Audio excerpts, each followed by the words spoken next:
누영교에서 유영교회로 오늘의 묵상입니다. 오늘은 여호수아서 11장 16절에서 23절까지 말씀을 묵상하겠습니다.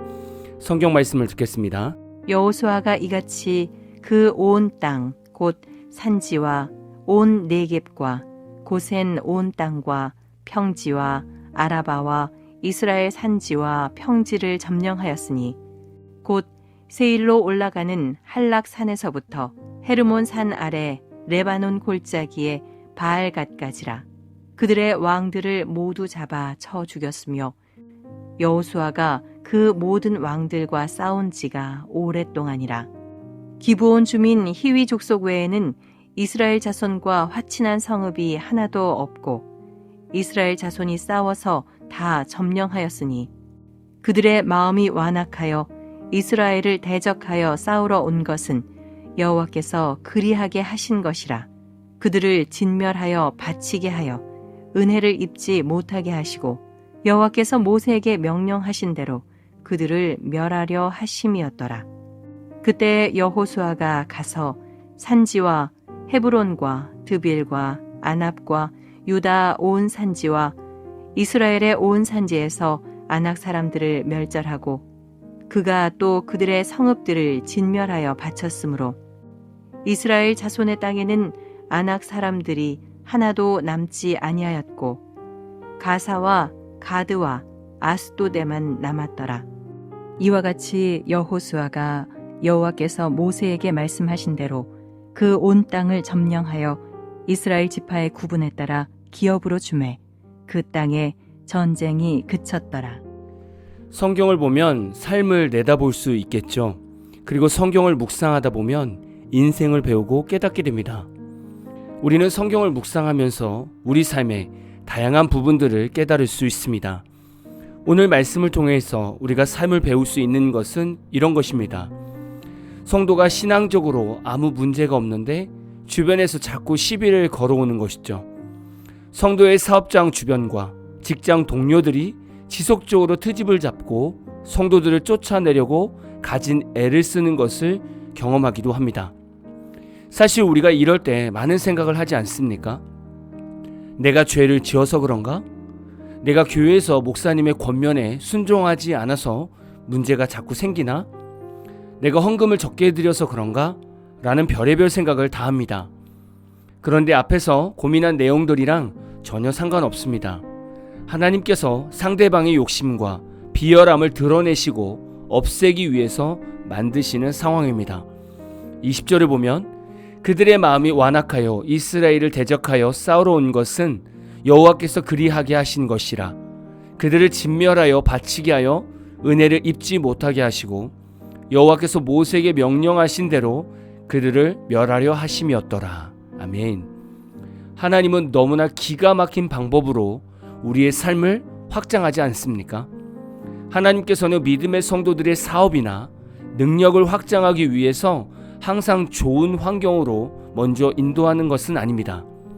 여호수아처럼 성도들의 동종업계 사람들이나 성도들의 일에 큰 장애물이 되던 사람들이 성도들을 더 괴롭히고 트집을 잡게 만듭니다. 이런 상황은 하나님께서 성도들 주변 사람들의 마음을 완악하게 만드는 것입니다. 이런 상황들이 성도들 삶에 일어난다면 당연히 마음이 아프고 일하기도 싫고 사업도 그만두고 싶은 마음이 들 것입니다. 그런데 하나님께서 성도들의 사업 확장과 성도들의 능력을 높이시기 위해서는 때론 오늘 정복 전쟁처럼 상대방의 마음을 완악하게 만들어서 성도들의 삶과 충돌하게 하십니다. 그리고 이렇게 환경에서 충돌이 일어나면 누가 앞으로 함께할 사람인지, 누가 인간적으로 욕심과 못된 생각을 가졌었는지를 알게 됩니다. 이 일로 성도들이 무너지는 것이 아니라 성도들 주변 환경들이 정리가 되고 하나님께서 계획하신 일들이 성도들의 삶 가운데 다 이루어지는 것입니다. 그러니 때로는 주변 사람들의 마음이 완악해져서 여러분을 힘들게 만들 수 있습니다. 때로는 여러분의 가족들의 마음이 완악해져서 교회 가는 것을 방해할 수 있습니다. 때로는 여러분 주변 거래처 사장들이 완악해져서 여러분만 소외시킬 수 있습니다. 이럴 때 여러분은 오늘 말씀을 기억하십시오. 지금 하나님은 어떤 작업을 하시는 겁니까?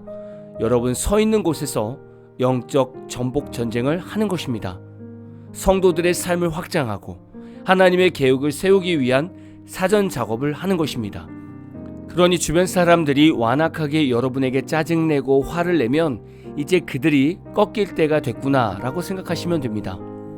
예수 믿지 않는 가족들이 평소 괜찮다가 최근 교회에 나가는 것을 강력하게 반대하며 난리를 핀다면 이제 꺾이고 예수를 믿을 때가 얼마 남지 않았구나 라고 생각하시고 기도하시면 됩니다.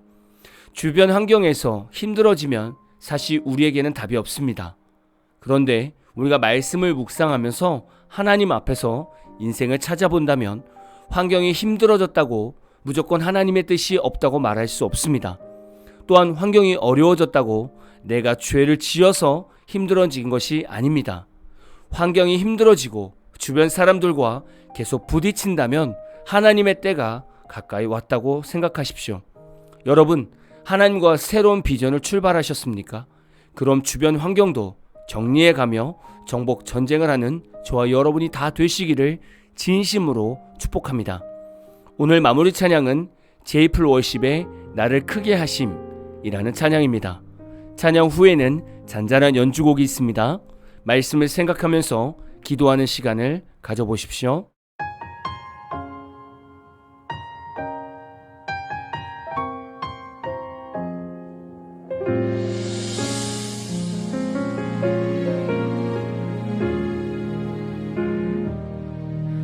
주의 나라 이루소서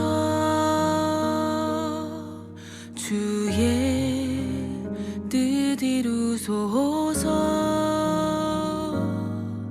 이루 말할 수 없는 주님의 섭리 믿음으로 주실래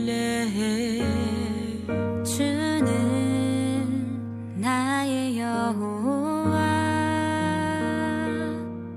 모든 만물의 통치자 은밀하게 일하시는 주의 능력 믿음으로 주 앞에 나와 나를 크게 하심 나를 강하게 하심 주님의 손이 나를 붙드시네 주님의 사랑으로 나의 부족함 채우시네 내 모든 삶 주 역사하시네